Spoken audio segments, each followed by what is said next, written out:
महाशक्ति देवी कौशिकी के पास पहुंचने का कोई उपाय ही नहीं है देवराज। अर्थात? सत्य तो यह है देवराज, महाशक्ति देवी कौशिकी के पास पहुंचना इतना सरल नहीं है। परंतु कारण देवर्षि? कारण? नारायण नारायण। कारण यह है देवराज कि रहस्यपूर्ण महाशक्ति देवी कौशिकी के महल में स्वयं उनकी इच्छा के बिना प्रवेश करना संभव ही नहीं। देवर्षि, किंतु उनकी इच्छा कभी तो होती होगी। हाँ हाँ, होती है, अवश्य होती है। और वो तब होती है जब वे शिव आराधना में लीन स्वर लहरियां प्रकट करती हैं, तभी उनकी इच्छा होती है और महालय के द्वार खुलते हैं।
त्र्यक्षत्रम्बक त्रिकालदर्शी त्रिलोक स्वामी।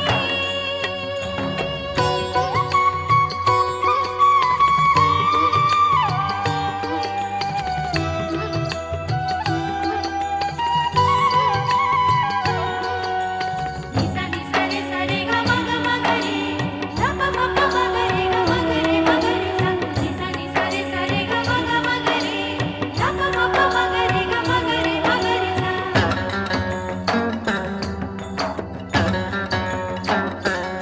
अजात शत्रु हो मित्र सबके, अजात शत्रु हो मित्र सबके, पवित्रता के आधार तुम हो, मृत्युंजय तुम हो, तुम ही हो अक्षय, तुम ही सनातन, ओंकार तुम हो, त्रिकालदर्शी त्रिलोक स्वामी, त्रिकालदर्शी त्रिलोक स्वामी, त्रिपुंडधारी त्रयक्षत्रम्बक, त्रिपुंडधारी त्रयक्षत्रम्बक, नृत्य गायन कला के स्वामी,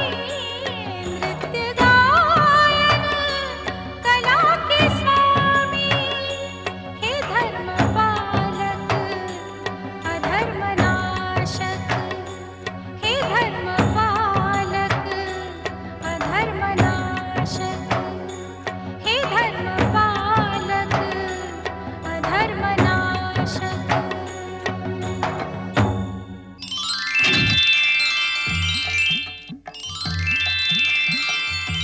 महालय के द्वार खुल गए, अर्थात हमें भीतर जाने की अनुमति मिल गई।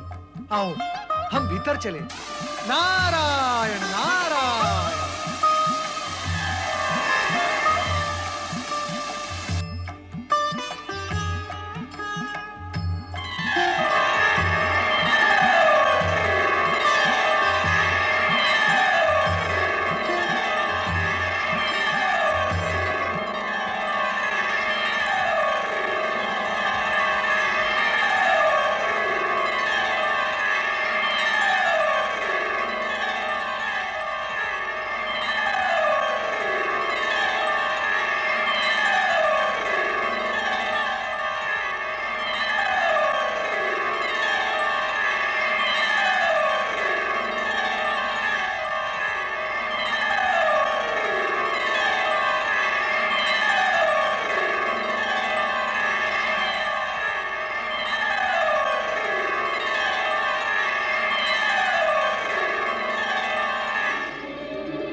और बिना आज्ञा हमारे महल में आने का दुस्साहस कैसे किया? देवी कौशिकी प्रणाम। आप हम सब भक्तों का प्रणाम स्वीकार करें देवी। हे माता पार्वती तनुजा देवी कौशिकी, हम सब आपके भक्त हैं, इसीलिए आपके दर्शन की इच्छा लेकर यहाँ उपस्थित हुए हैं। मैं शिव भक्त परमपिता ब्रह्मा जी का मानस पुत्र नारद, और ये है स्वर्ग के अधिपति देवराज इंद्र और साथी देवगण। मुझे आपके यहाँ आने के प्रयोजन का ज्ञान हो गया है। अब आपको और कुछ कहने की आवश्यकता नहीं। देवी कौशिकी, ब्रह्मा जी के वरदान के अनुसार आप ही शुंभ निशुंभ का वध करके हमें हमारा स्वर्ग दिला सकती हैं। इसीलिए हम मत भूलिए देवराज कि मेरा अवतार आपकी स्वार्थ सिद्धि के लिए नहीं, प्रत्युत किसी महान उद्देश्य के लिए हुआ है। अपना स्वर्ग पुनः प्राप्त करने के लिए आपको लंबे समय तक प्रतीक्षा करनी होगी। किंतु मेरा उद्देश्य तो आपके दर्शन मात्र से ही पूर्ण हो गया। धन्य है माता पार्वती, जिन्होंने आप जैसी शक्ति कला संपन्न महादेवी को प्रकट किया, और आप भी धन्य हैं। देवी कौशिकी प्रणाम।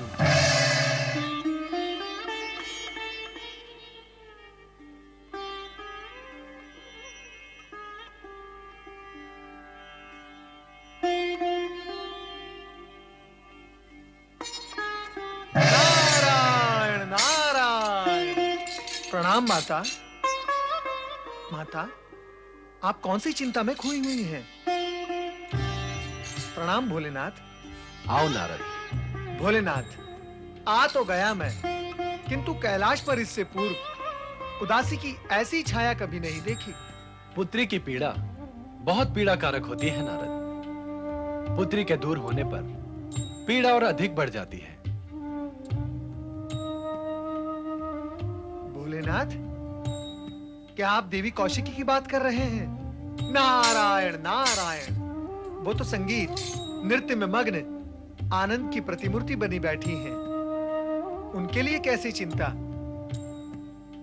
माता, मैं अभी भी देवी कौशिकी के दर्शन करके आ रहा हूँ। माँ तो चारों ओर आनंद ही आनंद है। प्रभु, जब तक मैं स्वयं अपनी आंखों से कौशिकी को नहीं देख लूंगी, तब तक मुझे संतोष नहीं होगा। क्यों? क्या तुम्हें नारद की बात पर विश्वास नहीं है? विश्वास तो है, परंतु ठीक है, उपयुक्त समय आने पर हम तुम्हें कौशिकी के पास ले जाएंगे देवी। अभी वो समय नहीं आया है।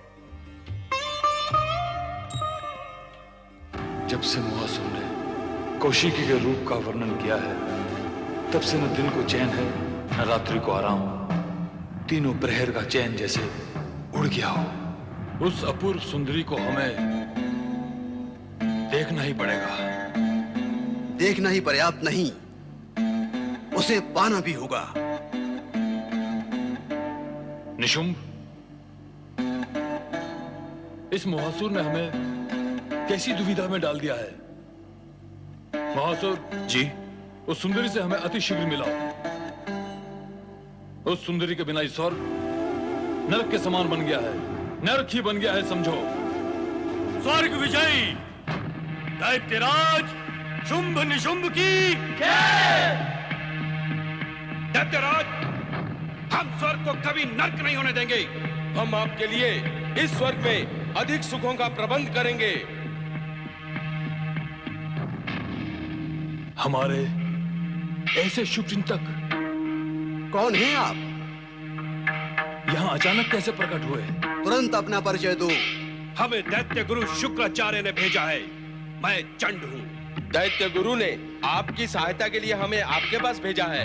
मैं मुंड हूँ। और मैं सुग्रीव हूँ। चंडमुंड अपनी शक्ति और युक्ति से आपकी सहायता करेंगे, और मैं बुद्धि से। चंड, मुंड और सुग्रीव। हाँ दैत्यराज, दैत्य गुरु शुक्राचार्य आप दोनों की सुरक्षा के विषय में अत्यधिक चिंतित है। इसलिए अब उनकी चिंता का भार मैंने अपने ऊपर ले लिया है। दैत्यराज, बताएं वो अपूर्व सुंदरी कौन है जिसने आपके स्वर्ग को नरक बना दिया है। हमें आज्ञा दे दैत्यराज, हम आपकी प्रसन्नता के लिए जो भी कर सकते हैं अवश्य करेंगे। चंड, मुंड, किसी कौशिकी नाम की देवी ने हमारे राक्षस सैनिकों का वध कर डाला है। कौशिकी, कौशिकी, कौशिकी! हमें सैनिकों के मारे जाने का दुख नहीं है। अब हमें दुख केवल इस बात का है कि हम उस अनुपम सुंदरी की झलक मात्र पाने के लिए विकल हैं। सुना है कैलाश के शिखर पर एक दिव्य महल में रहती है वो। चंड मुंड, किसी भी प्रकार उस सुंदरी को यहाँ लाने का प्रबंध करो। हाँ चंडमुंड, उस सुंदरी को यहाँ लाना ही होगा। जब तक वो परम सुंदरी स्वर्गाधिपति शुंभ निशुंभ को प्राप्त नहीं होगी, इनकी आसुरी शक्तियां निष्क्रिय ही रहेंगी और कोई भी कार्य नहीं करेंगी। इसलिए शीघ्र से शीघ्र तुम अपनी समस्त युक्तियों और नीतियों का प्रयोग करते हुए उसे यहाँ लाने की व्यवस्था करो। दैत्यराज, हम अवश्य उस सुंदरी को यहाँ ले आएंगे। इस ब्रह्मांड की कोई शक्ति हमें उसे यहाँ लाने से नहीं रोक सकती। हम जा रहे हैं उसे लाने।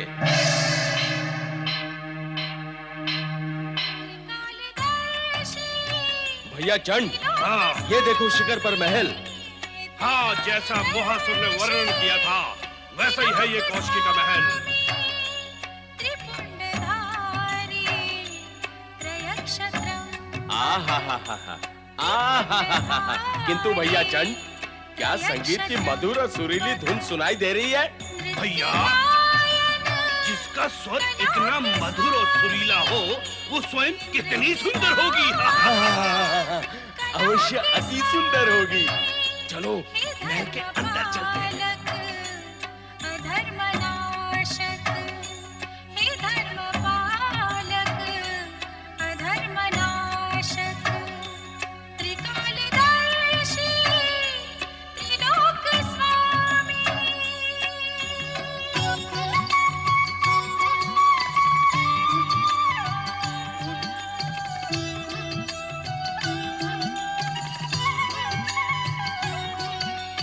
भैया, महल के सारे द्वार बंद हैं। अंदर जाने का कोई मार्ग दिखता ही नहीं। अब हम क्या करें? हाँ, कुछ ना कुछ तो करना ही पड़ेगा। कुछ ना कुछ क्या? मैं एक पग मार के द्वार को तोड़ देता हूँ। नहीं नहीं, सुंदरी के द्वार का स्वागत पद से नहीं हम ही करेंगे। ऐं ह्रीं क्लीं। महल इतना अद्भुत और सुंदर है तो कौशिकी कितनी सुंदर होगी। हाँ, यदि ऐसा ही महल हमारे पास होता बहुत विचित्र है।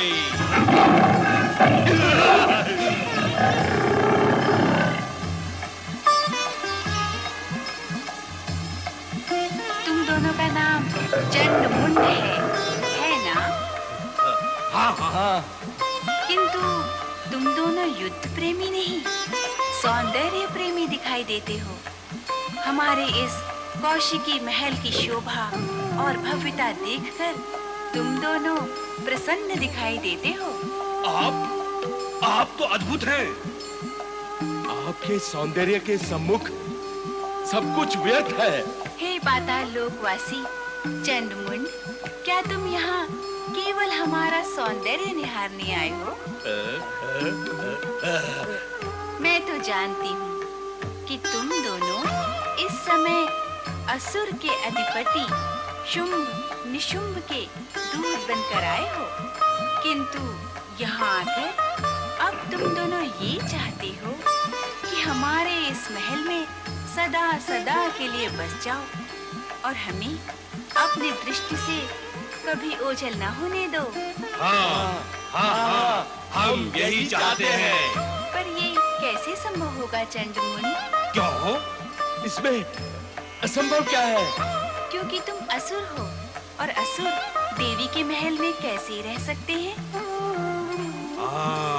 फिर भी एक उपाय है। क्या उपाय है वो? शीघ्र कहे। यदि तुम दोनों सदा ही मुझे अपनी आंखों के सम्मुख रखना चाहते हो तो अपने स्वामी शुंभ निशुंभ से कहो कि वो मुझे स्वर्गलोक बुला ले। हम आपसे यही कहने आए थे, आप स्वर्गलोक चले। हमारे स्वामी की यही इच्छा है। उचित आदर सम्मान पाए बिना मैं कहीं नहीं जाती। इसके अतिरिक्त स्वर्गलोक जाने से पूर्व तुम्हारे स्वामी को हमारी कुछ मांगे पूर्ण करनी होंगी। कैसी मांगे? तुम युद्ध प्रिय योद्धा हो। मेरी मांगे सुनकर संभव है कि तुम क्रोध से भड़क उठो। इसलिए शुंभ निशुंभ से कहो कि किसी विचारवान, बुद्धिमान और नीतिवान असुर को मेरे पास भेजे, ताकि मैं उसे अपनी मांगे विस्तार में समझा सकूं। अब तुम जा सकते हो।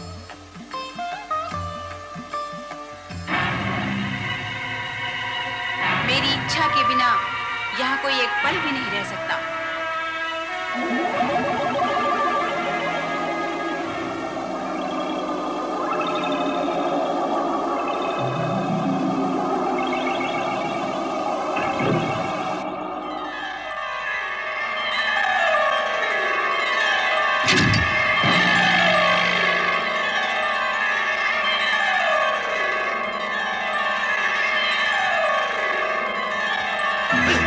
विचारवान, नीतिवान, बुद्धिमान, क्या हम दोनों मूर्ख हैं? नहीं नहीं नहीं नहीं पाताल वीरों, तुम तो इस सृष्टि और जगत में सबसे भाग्यशाली हो। अरे आपको तो देवी कौशिकी के महल के अंदर प्रवेश मिला है। मुझे देखो, मुझे देखो, मैं तो देवी कौशिकी के महल के बाहर खड़े रहकर ही उनकी धुन पर झूमता रहता हूँ। कौन हो तुम? कहाँ से आए हो तुम? अरे उतावले क्यों हो रहे हो? इस बात का ज्ञान तो आपको अवश्य हो ही जाएगा। और हाँ, अपने स्वामी से मेरा ये संदेश अवश्य देना, शुंभ निशुंभ से, कि माता कौशिकी को प्राप्त करने का स्वप्न ना देखे, अन्यथा अन्यथा अन्यथा क्या? अन्यथा उनका जीवित रहना असंभव हो जाएगा। यही नारद का संदेश है, दे देना। इस विचित्र प्राणी के संदेश पर ध्यान न दें। हमें कौशिकी का संदेश स्वामी शुंभ निशुंभ तक पहुंचाना है। हाँ, आओ चलें। स्वर्गाधिपति दैत्य शिरोमणि शुंभ निशुंभ की जय हो शुंभ निशुंभ की प्रणाम। अरे धूम्रलोचन, तुम कहाँ थे अब तक? अपनी कंदरा में। क्यों? आपके आदेश की प्रतीक्षा में मैं वहीं विश्राम कर रहा था असुरराज। जब बहुत समय तक आपका कोई आदेश प्राप्त नहीं हुआ तो मेरा धैर्य समाप्त हो गया और मैं यहाँ चला आया। धूम्रलोचन, सबसे पहले अपने लोचनों से ये धुआं निकालना बंद करो। अपनी शक्ति का प्रयोग तुम युद्ध भूमि में किया करो। ऐसा ही होगा दैत्यराज निशुंभ।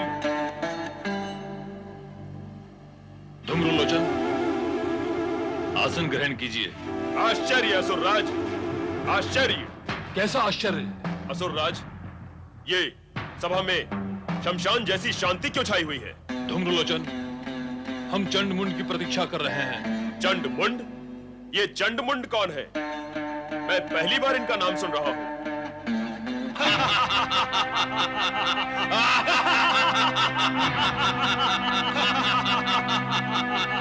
स्वर्गाधिपति दैत्यराज शुंभ निशुंभ की जय। कहो, क्या संदेश लेके आए हो चंडमुंड?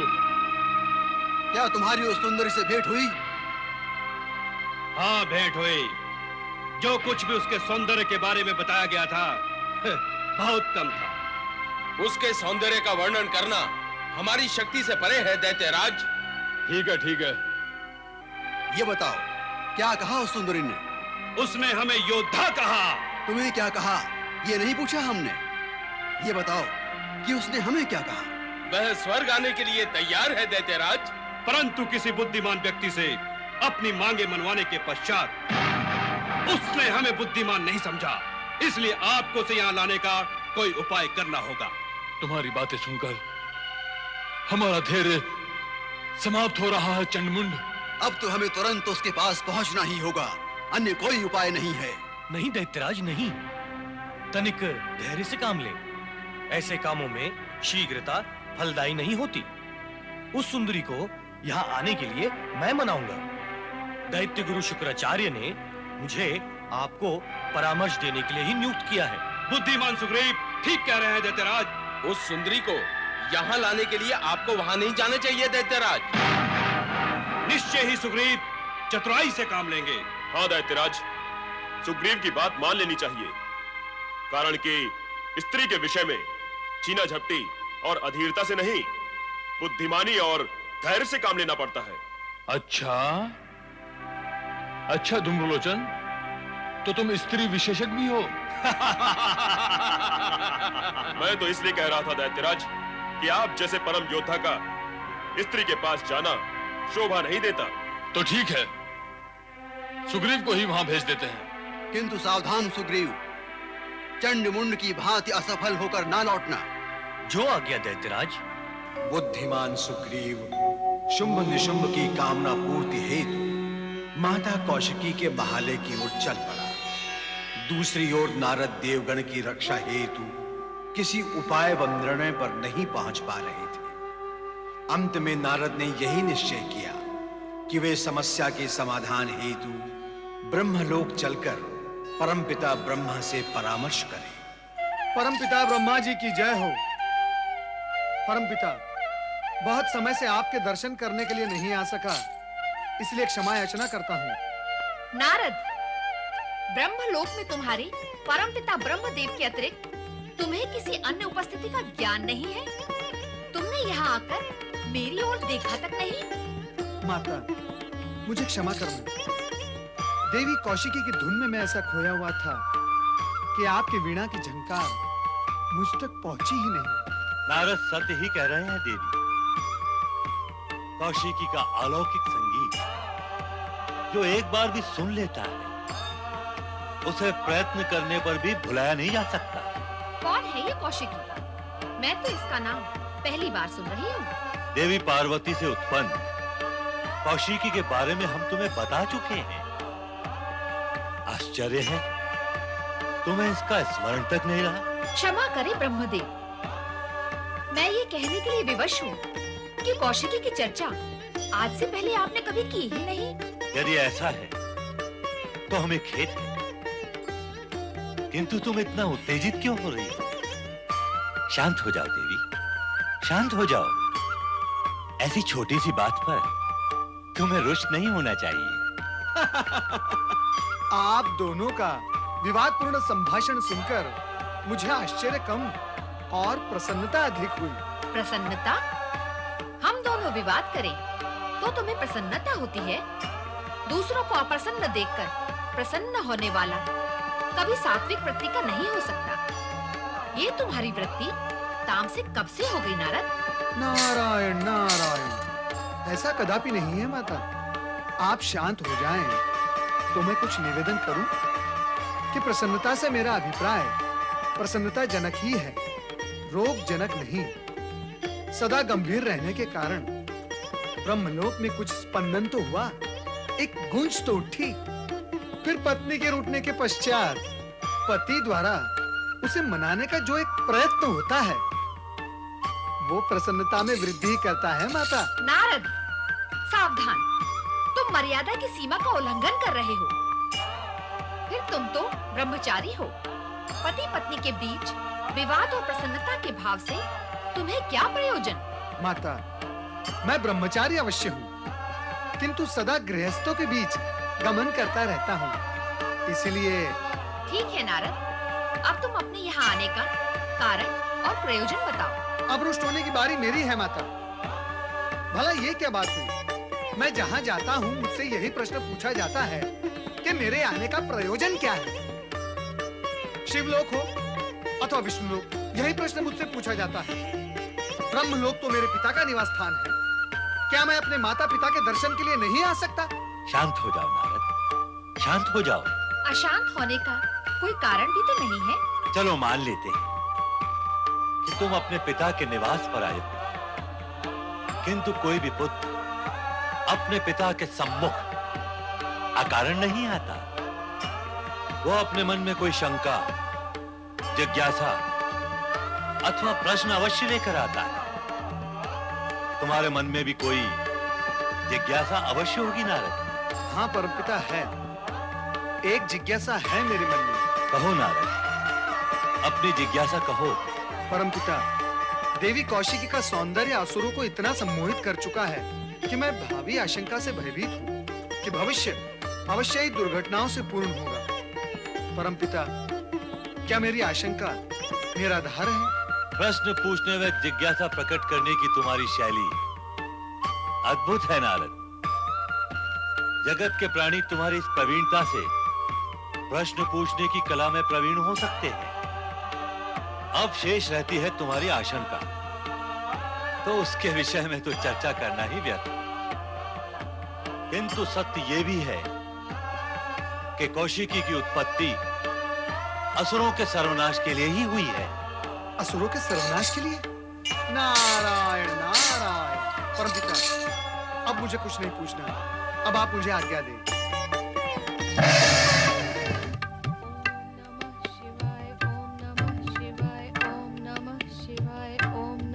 शिवाय ओम नमः शिवाय ओम नमः शिवाय ओम नमः शिवाय ओम नमः शिवाय ओम नमः शिवाय ओम नमः शिवाय ओम नमः शिवाय ओम नमः शिवाय ओम नमः शिवाय ओम नमः शिवाय ओम नमः शिवाय ओम नमः शिवाय ओम नमः शिवाय ओम नमः शिवाय ओम नमः शिवाय ओम नमः शिवाय। पति परमेश्वराय नमो नमः। स्वामी, आपने कौशिकी के पास जाने का वचन दिया था, अब चलें और वो वचन निभाएं। देवी, वहां चलने से पूर्व ये भली भांति विचार कर लो कि क्या कौशिकी हमें देखकर प्रसन्न होगी। माता पिता को देखकर कौन कोई भी प्रसन्न नहीं होगी स्वामी। यदि ऐसा होता तो क्या कौशिकी के मन में हमसे मिलने की इच्छा जागृत न होती? क्या वो अपने भव्य महल से निकलकर कैलाश पर न चली आती हमसे मिलने के लिए? देवी, कौशिकी से मिलने की तुम्हारी इच्छा शीघ्र ही पूर्ण होगी। वह कैसे स्वामी? कौशिकी की सहायता करने के लिए तुम्हें स्वयं उसके पास जाना होगा। अर्थात इस समय आप वहां जाना नहीं चाहते? अभी वो समय नहीं आया है देवी। धैर्य धरो और प्रतीक्षा करो।